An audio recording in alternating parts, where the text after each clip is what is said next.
Recording in progress. So today's lecture is on a brief history of the novel. So first of all, let us see what is the definition of a novel. Okay.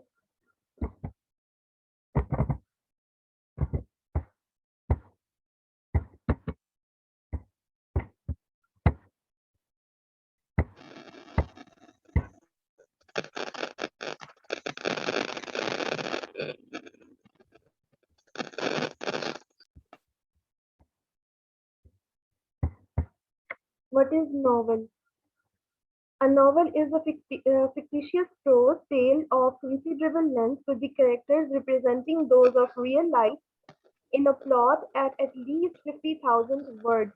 तो novel क्या होता है? At least 50,000 words होती है इसके अंदर, और कुछ क्रिटिक्स कहते हैं कि ऑलमोस्ट 250 पेजेस का जो होता है एक फिक्टिशियस प्रोज। फिक्शन क्या होती है?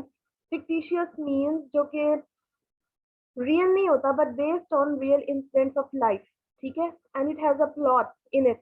Plot means a logical sequence of events leading to a conclusion, ठीक है, logical sequence of events leading to a conclusion, उसको हम प्लॉट कहते हैं।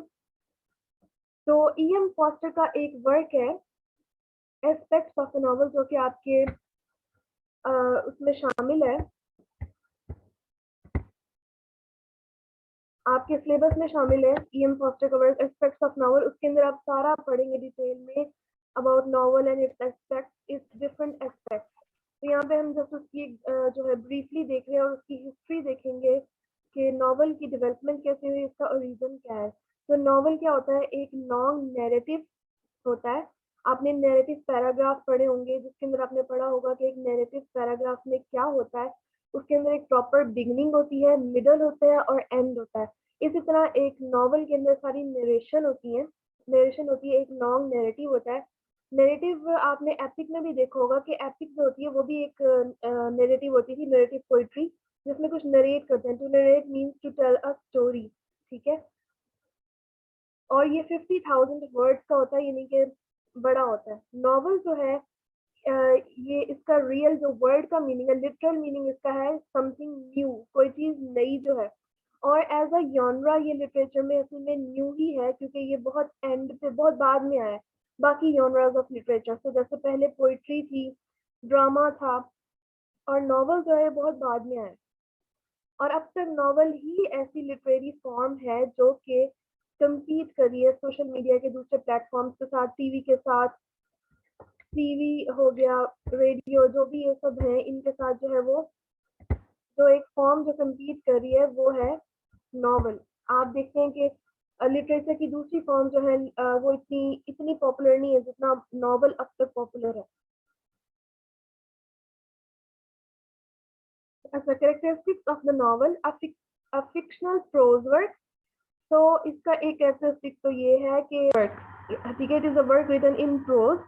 प्रोज यानी नसर जिसको बोलते हैं, और जो आपने प्रोज वर्क्स पढ़े होंगे जैसे बेकन वगैरह के, प्रोज में लिखा गया है, ये लिखा जाता है, ये यूजली डिवाइडेड इनटू चैप्टर्स। तो अगर आपने एक्सपीरियंस किया इंग्लिश नॉवल पढ़ने का तो आपने ये ऑब्जर्व किया होगा कि ये डिवाइडेड होता है चैप्टर्स के अंदर। यूजुअली बुक के अंदर बुक्स होती हैं, फॉर एग्जांपल बुक 1, फिर उसके अंदर कुछ चैप्टर्स होते हैं, बुक 2 उसके अंदर कुछ चैप्टर्स होते हैं, इस तरह से भी होता है नॉवेल्स में। Relatively long and often complex plot, और इसके प्लॉट जो होता है ना वो लंबा होता है और कॉम्प्लेक्स होता है, ठीक है। प्लॉट मैंने आपको बता दिया, logical sequence of events leading to a conclusion, ठीक है। Story traditionally develops through the thoughts and actions of its characters. जैसे कि ड्रामा में कैरेक्टर बहुत इंपॉर्टेंट होता है, तो कैरेक्टर जो है वो नॉवल में भी इंपॉर्टेंट होता है, क्योंकि जैसे वो होता है ना कि एक चीज का जो मॉडल मौजूद होता है उसी चीज से दूसरी चीज बनती है। तो जब ड्रामा मौजूद था उसके अंदर कैरेक्टर को एक रोल प्ले करता था कैरेक्टर, तो वो जो है ये वही रोल जो है वो नॉवल के अंदर भी जो है कैरेक्टर प्ले करता है। तो उसके अंदर कैरेक्टर्स होते हैं, और इसके अंदर कुछ नॉवेल्स के अंदर तो बहुत ज्यादा कैरेक्टर्स होते हैं, और उसके थॉट्स और एक्शंस को जो है वो जो स्टोरी है वो डेवलप करती है, वो स्टोरी के थ्रू जो है हमें पता चलते हैं।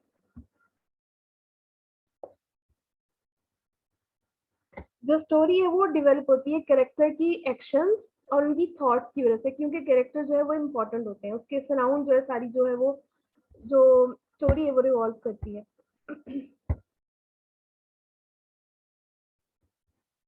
नेक्स्ट है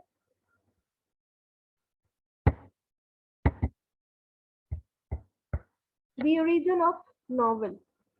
The storytelling instinct is primordial in man. इंसानों को तो हमेशा से ही स्टोरी सुनने का शौक रहा है, ये आपने देखा ही होगा। डिफरेंट कल्चर्स के अंदर उनकी कल्चर बाउंड स्टोरीज हैं, हर कल्चर के अंदर कुछ स्टोरीज हैं। फोक टेल्स जैसे कि होती है, कई ओरल ट्रेडिशन जो है ना, शुरू शुरू में जब बहुत पहले जब जब किसी को लिखना पढ़ना नहीं आता था, ये स्टोरी का ट्रेडिशन तब भी रिवॉल्व करता था। लोग तब भी एक दूसरे को कहानियां सुनाना सुनना पसंद करते थे। जो प्रिमिटिव पीपल थे वो भी ये सब पसंद करते थे, जैसे कि बिल्कुल ही वो जो गारों में रहने वाले लोग थे एक दूसरे को अपने शिकार की कहानियां सुनाते थे इस तरह से।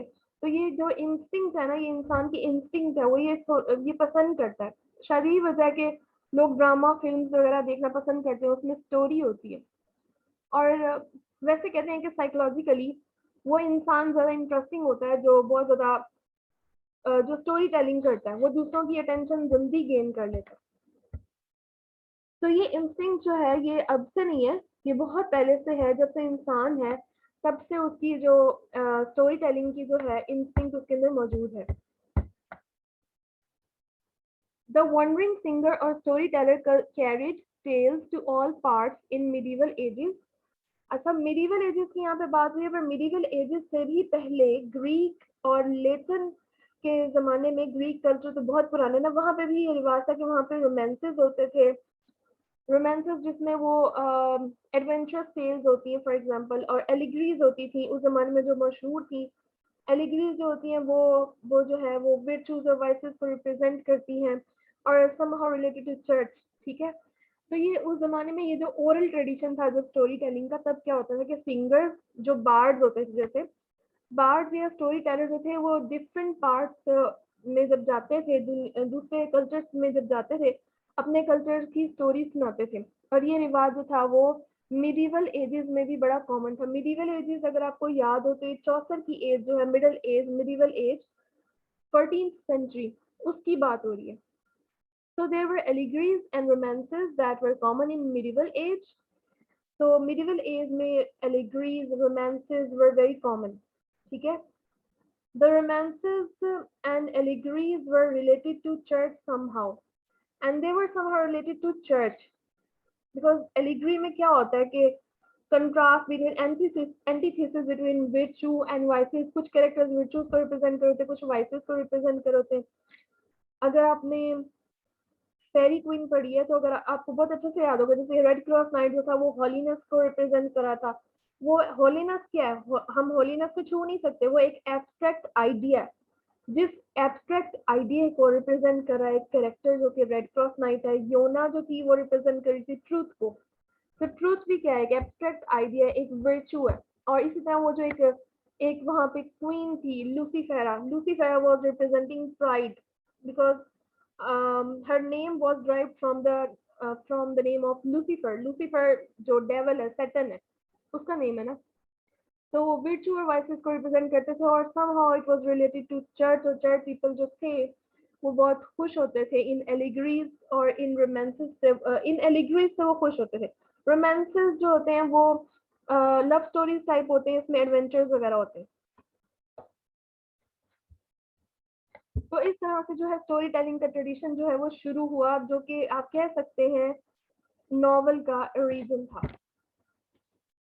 नेक्स्ट है, even it has roots in Greek and Latin. Greek और लेटिन मैथोलॉजी, माइथोलॉजी और यस माइथोलॉजी भी तो स्टोरी टेलिंग में आती है। माइथोलॉजी हो गए, फोक टेल्स हो गई, ये सब कुछ जो है वो स्टोरी टेलिंग जो का जो सिलसिला था वहां से चला आ रहा था। Greek romances dating from 2nd to 6th century। For example Greek romances जो थे वो बहुत मशहूर थे, जो कि 2nd सेंचुरी और 6th सेंचुरी में जो थे वो बहुत ज्यादा कॉमन थे ग्रीक के जमाने में।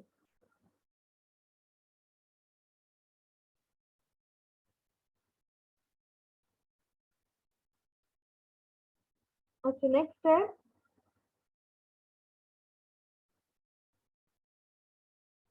ये रोमांसेस जो होते थे ना, इसमें शिवलियस हीरो होते थे जो कि शिवलरी समझते हैं आप, जो बहुत बहादुर हीरो होते थे, जैसे कि किंग आर्थर के बहुत ज्यादा जो है वो मशहूर है रोमांसेस।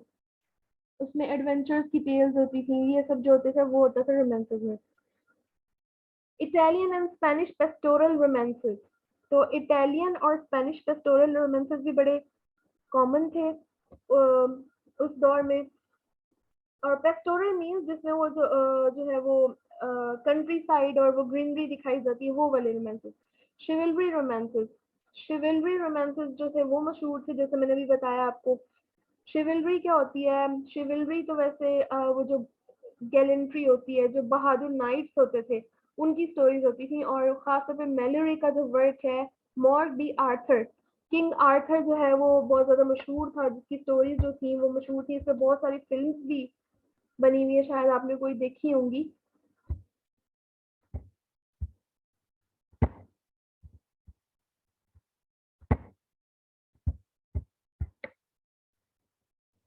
और इंग्लैंड में फिर क्या था? In England the stories which were part of local English culture were the stories of King Arthur and his knights and the legend of Troy.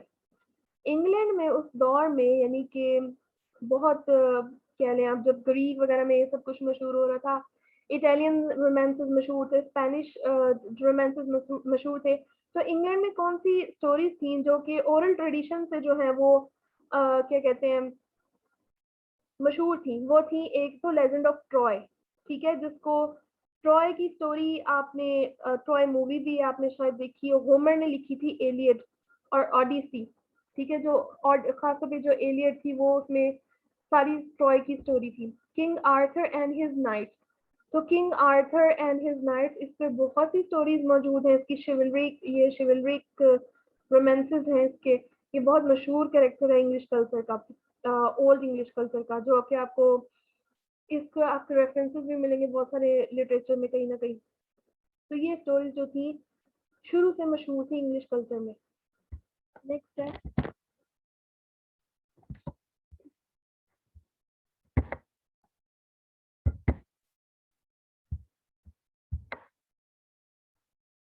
अच्छा, who were the early story tellers in realistic mode? कौन से story tellers थे that were writing in realistic mode? क्योंकि कहते हैं ना, novel जो है वो रियल होता है, रियलिस्टिक सिचुएशंस को जो है वो एक्सप्लेन करता है। First of all, we have Chaucer's Canterbury Tales in medieval age or in Middle Ages in 14th century. Canterbury Tales, tales के नाम से ही आपको पता चल जाएगा कि ये टेल्स थी, कहानियां थी। जो आपने पढ़ा है ना, prologue to the Canterbury Tales, वो टेल्स नहीं थी, वो प्रोलॉग था उन टेल्स का। Prologue means introduction to something, ठीक है। तो वो आपने कैरेक्टर्स के बारे में पढ़ा था, लेकिन इसकी टेल्स भी हैं, जैसे कि द नाइट टेल है, वाइफ ऑफ बाथ टेल है। और इसका एक वर्ड जो है ट्रोलियस एंड क्रिसेड, ये जो है इसको वर्स नॉवल कंसीडर किया जाता है। इसकी इसका स्ट्रक्चर ऐसा है कि इसको कंसीडर किया जाता है कि ये वर्स में लिखा गया नॉवल है। वर्स मीन्स पोइट्री की फॉर्म में लिखा हुआ एक नॉवल है। Then we have Malory, who wrote a collection of Arthurian legends called Morted Arthur. Malory ने फिर उसके बाद जो है आर्थेरियन जो है वो लेजेंड्स पे लिखा, जो कि था मोर्टेड आर्थर। ये लोग जो थे ये थोड़ा रियलिस्टिक फॉर्म में लिखते थे, स्टोरी इतना से बताते थे कि वो थोड़ी रियल लगती थी। तो वो जो है स्टोरी टेलिंग का जो आप कह सकते हैं बैकग्राउंड जो है, उसमें हम इनको शामिल करेंगे कि ये वहां से आया है सब कुछ। डॉन क्विक्सोटे बाय सर्वेंटस, ये तकरीबन 16 सेंचुरी की बात है कि डॉन क्विक्सोटे, ये भी मशहूर था काफी वर्क, ये स्पेनिश वर्क था। सर्वेंटस जो था वो एक स्पेनिश राइटर था। So it was the first European novel, part 1, part 2, a psychological portrait of a midlife crisis. It also satirizes medieval romances, incorporates pastoral, picaresque, social and religious commentary. तो ये भी एक टाइप का novel था। और इसी novel को जो है इंस्पिरेशन बना के फील्डिंग ने अपना नॉवल भी लिखा है, जिसका नाम है जोसेफ एंड्रयूज।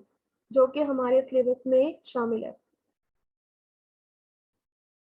ठीक है, क्योंकि एक एडवेंचर से भरा हुआ नॉवल है जो कि सोशल और रिलीजियस लाइफ पे कमेंट्री भी करता है। तो ये थे चौसर से, तो आप बहुत अच्छे से फेमिलियर हैं ही।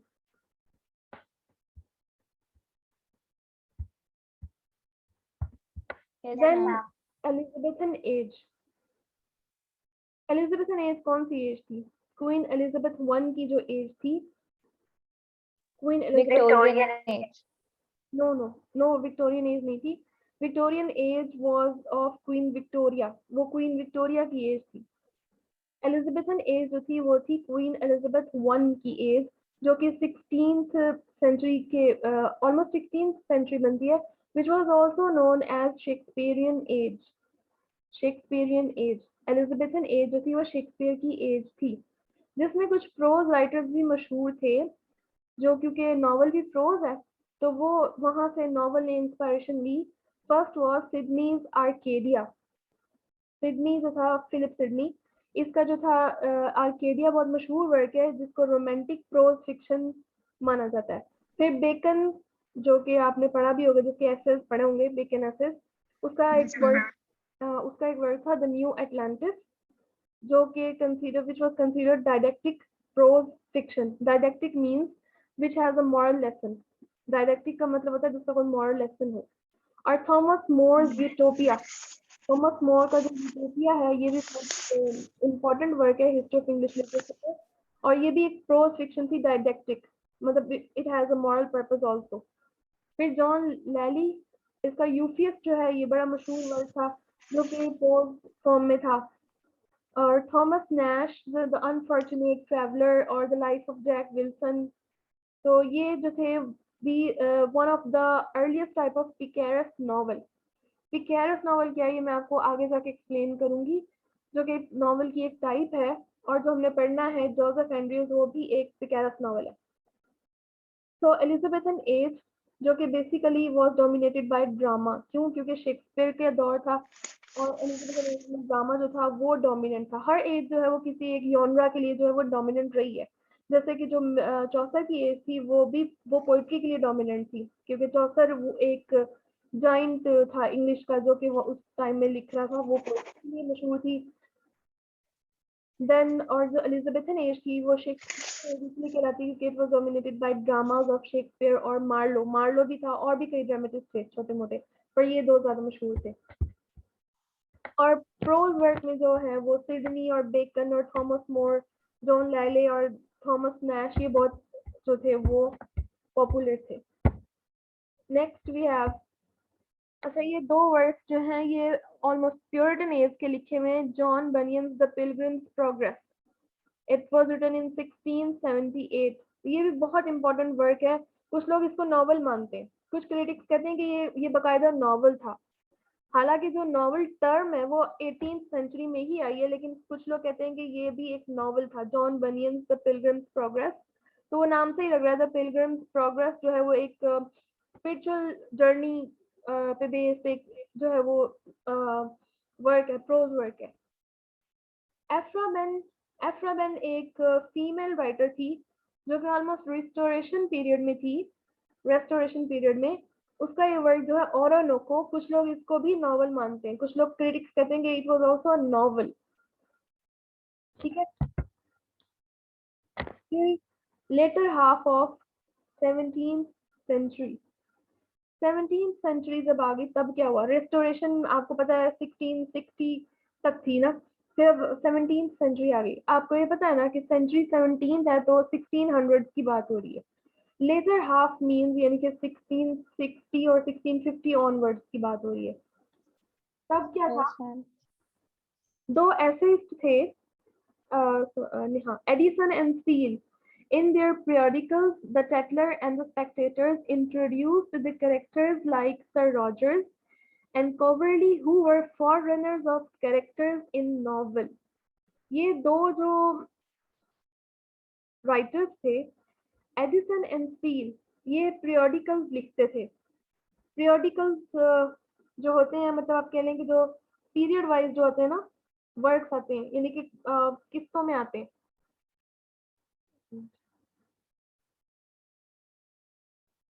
पीरियोडिकल एक तरह से ना मैगजीन या न्यूज़पेपर होता है जो कि रेगुलर इंटरवल्स के साथ जो पब्लिश होता है। जैसे कि यहाँ पे मैगजीन संडे मैगजीन आ जाता है, या कई ऐसे मैगजीन हैं जो मंथली आते हैं, तो उसको पीरियोडिकल बोलते हैं। तो ये इन दो बंदों ने मिलकर कोलैबोरेशन में ये दो पीरियोडिकल्स लाए थे, टेटलर एंड स्पेक्टेटर्स। स्पेक्टेटर्स भी बड़ा मशहूर रहा है क्योंकि इसमें जो स्टोरीज लिखी जाती थी, मुख्तलिफ चीजें वैसे इसमें लिखी जाती थी, कोई एक चीज नहीं होती थी, मुख्तलिफ किस्म की राइटिंग इसमें लिखी जाती थी, जॉनरास डिफरेंट किस्म के लिखे जाते थे। तो उनमें इस तरह के कैरेक्टर्स जो है, जैसे सर रॉजर्स हो गया, कोवर्ली हो गया, इस तरह के कैरेक्टर्स जो है इनमें जो इंट्रोड्यूस कराए गए वो एक तरह से नॉवल के कैरेक्टर की बेस बने। वहां से उन्होंने जो है इंस्पिरेशन ली, कह लें इन्फ्लुएंस लिया। The didactic purpose of the periodical essayist was taken up by the earliest English novelists. शुरू वाले जो इंग्लिश नॉवलिस्ट थे, उन्होंने जो डायडेक्टिक यानी कि मॉरल पर्पस जो है इन पीरियोडिकल एसेज से लिया।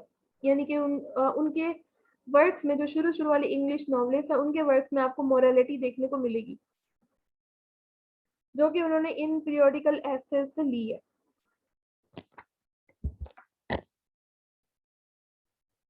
अच्छा, इन वर्क्स के अलावा letter half of 17th century में, जो कि अगर आप बहुत डीप हिस्ट्री ना पढ़े ना, तो दो तीन नाम तो बहुत ही ज्यादा प्रोमिनेंट है ना, जिनको कहा जाता है कि ये इनका लिखा हुआ जो वर्क है वो नॉवल है, जो कि ऑब्वियसली आपने भी हमेशा सुना ही होगा कि गलिवर्स ट्रैवल जो है एक नॉवल है। आपने हमेशा उसको नॉवल ही समझा होगा, पर गलिवर्स ट्रैवल जो है वो एक्चुअली ये नॉवल ही इसको समझ लें, पर ये प्रोज वर्क है। जो टर्म नॉवल है वो इसके लिए यूज नहीं की थी, इसको कहते हैं कई क्रिटिक्स कि ये भी एक नॉवल है, और है भी नॉवल की फॉर्म में है। और लेकिन वो जो सही जो सारी एलिमेंट्स पूरे होते हैं ना नॉवल के, वो 18th सेंचुरी नॉवल पे होते हैं। तो लेकिन आप इसको नॉवल कंसीडर करते हैं कई क्रिटिक्स कि जोनाथन स्विफ्ट का जो है गलिवर्स ट्रैवल, जो कि क्या है, it records the 4 pretended voyages, जो कि गलिवर की 4 जगहों पर जब वो जाता है उस जर्नी को रिकॉर्ड करता है। इसके अलावा ये बहुत सारे जॉनरास इसने इंट्रोड्यूस कराए जोनाथन स्विफ्ट। फॉर एग्जांपल ये सटायर था, जो कि आप देखेंगे 18th सेंचुरी नॉवल में भी सटायर बहुत ज्यादा यूज हुआ। सटायर था, चिल्ड्रंस बुक, इसको चिल्ड्रंस बुक भी कहते हैं। ये जो है सिर्फ एडल्ट ऑडियंस के लिए नहीं है, जो कि सटायर बच्चों को तो समझ नहीं आएगा कि इसमें क्या सटायर है, तो इसलिए इस चीज को चिल्ड्रंस बुक भी कहते हैं। अभी हमारे स्कूल्स में भी कई जगह पर जो है वो गलिवर्स ट्रैवल जो है वो लगवाया हुआ है, और इसका यूजली फर्स्ट पार्ट जो है वहाँ पे लगवाया हुआ है, जो कि है लिलीपुटियंस के बारे में। और ट्रैवलॉग, ट्रैवलॉग किसको कहते हैं? ट्रैवलॉग कहते हैं सफरनामा। आपने बहुत सारे लोगों के सफरनामे देखे होंगे। तो ये सफरनामा भी एक तरह से है कि एक बंदा जो है ट्रैवल करता है, कैसे किधर जाता है। Daniel Defoe's Robinson Crusoe, Jonathan Swift से पहले रॉबिन्सन क्रूसो जो था, जो कि डैनियल डेफो का था। डैनियल डेफो जो था वो एक जर्नलिस्ट भी था, और इसने अपनी काफी लेट एज में जो है लिखना शुरू किया था। तो रॉबिन्सन क्रूसो मे भी आपने कभी छोटे होते अगर आपने ऑक्सफोर्ड की बुक्स पढ़ी है ना, तो कोई ना कोई लेसन इससे आपने पढ़ा ही होना। तो ये उसकी एक स्टोरी। तो फर्स्ट इंडिया थोड़ा रियलिस्टिक किस्म का नॉवल लोगों को देखने को मिला, क्योंकि ये एक रियल इंसान की स्टोरी, अलेक्जेंडर समथिंग उसका नेम था उस बंदे का, जिसकी स्टोरी पर बेस्ड है ये नॉवल रॉबिन्सन क्रूसो, जो कि वाकई में किसी जगह पे जाता है ट्रैवल करके, और वहां पे किसी आइलैंड पे स्टक हो जाता है, फंस जाता है। उसके उससे उसकी स्टोरी को लेकर रॉबिन्सन क्रूसो जो है डैनियल डेफो ने लिखा है। और उसके अंदर जो रॉबिन्सन क्रूसो होता है, जो कि प्रोटैगनिस्ट है, वो एक आइलैंड पे जाता है। इसमें मुख्तलिफ चीजें आपको देखने को मिलती है, कलोनियलिज्म भी देखने को मिलता है। जैसे बस अपनी ये बंद करें, माइक ऑफ करें। तो कलोनियलिज्म भी देखने को मिलता है, ये रियलिस्टिक भी है क्योंकि ये रियल इंसिडेंट्स पे बेस्ड है। It was also a picaresque novel. Picaresque novel usually होता है जो एडवेंचर्स जिसमें होते हैं, एक रफ टफ सा हीरो होता है और वो जो है एडवेंचर्स पे जाता है। तो ये कॉलोनियलिज्म को इस तरह से शो करता है कि रॉबिन्सन क्रूसो जो होता है वहां जाके वहां के किसी नेटिव को जो है अपना गुलाम बना लेता है, उसका नाम फ्राइडे रख देता है और फ्राइडे जो है वो उसका नौकर होता है, उसके सारे काम करता है। बट डेफो का जो था डिफेक्ट जो था उसकी राइटिंग का वो ये था that he was least interested in character. तो कैरेक्टर डेवलपमेंट इतनी अच्छी नहीं है उसकी नॉवल की। तो लेकिन ये एक तरह से बेस बना कमिंग नॉवेल्स के लिए, जिस तरह से जॉनसन स्विफ्ट का गलिवरस ट्रैवल बना। तो ये दो बहुत इम्पोर्टेंट है उसके अंदर, जो कि हिस्ट्री ऑफ नॉवल के अंदर जो है वो इम्पोर्टेंट है।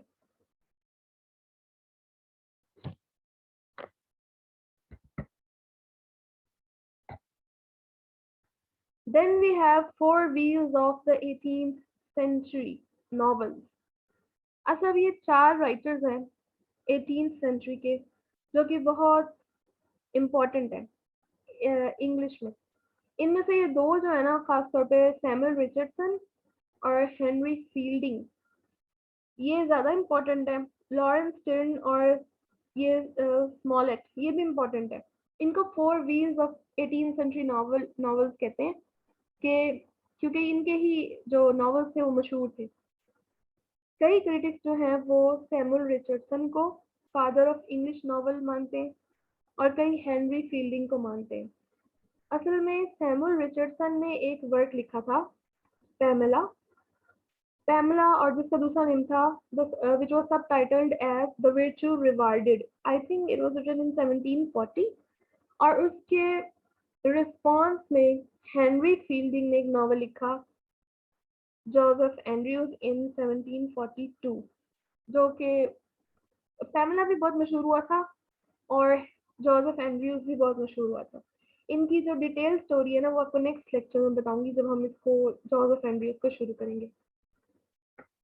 बहरहाल जो पैमेला, लेकिन मैं शॉर्ट बता दूं तो पैमेला जो था उसमें वो फीमेल चेस्टिटी की बात करता है रिचर्डसन कि फीमेल बहुत चेस्ट होती है और वो पैमेला बहुत चेस्ट प्योर लेडी है। जबकि हेनरी फील्डिंग जो है वो कहता है, एक तरह से उसको रिस्पॉन्स में लिखता है, वो जोसेफ हेनरी उसको लिखता है कि वो एक मेल भी जो है वो चेस्ट हो सकता है, प्योर हो सकता है। ठीक है जी। तो सैमुअल रिचर्डसन का जो मोस्ट फेमस नॉवल है इट वाज पैमेला। इसके और भी नॉवल हैं जैसे क्लैरिसा भी इसका एक इम्पोर्टेंट नॉवल है जो कि एक ट्रेजिक नॉवल है और it was written in epistolary novel. It was called an epistolary novel. Epistolary का मतलब होता है जो लेटर्स की फॉर्म में लिखा जाता है। ठीक है। फिर हेनरी फील्डिंग जो सबसे ज्यादा इम्पोर्टेंट है 18th सेंचुरी में, वो हेनरी फील्डिंग है जिसका मशहूर नॉवल है जोसेफ एंड्रयूज। टॉम जोन्स भी बहुत मशहूर है जो कि पंजाब यूनिवर्सिटी में भी लगा रहा है पहले। और जोनाथन वाइल्ड एंड एमिलिया, इसके और भी कुछ वर्क्स हैं। स्मॉलेट का जो वर्क है नॉवेल्स है वो एपिसोडिक है, एपिसोड की फॉर्म में है। His fame rest on Rodrick random. इसको थोड़ा शॉर्ट कर दिया, इसके और भी काफी वर्क्स हैं। जो इसका बहुत मशहूर वर्क है वो है रॉड्रिक रैंडम। फिर है स्टेर्न। स्टेर्न का जो है वो जो इम्पोर्टेंट वर्क है वो है ट्रिस्टन शेंडे। ये इसका जो है वो इम्पोर्टेंट वर्क है 18th सेंचुरी में।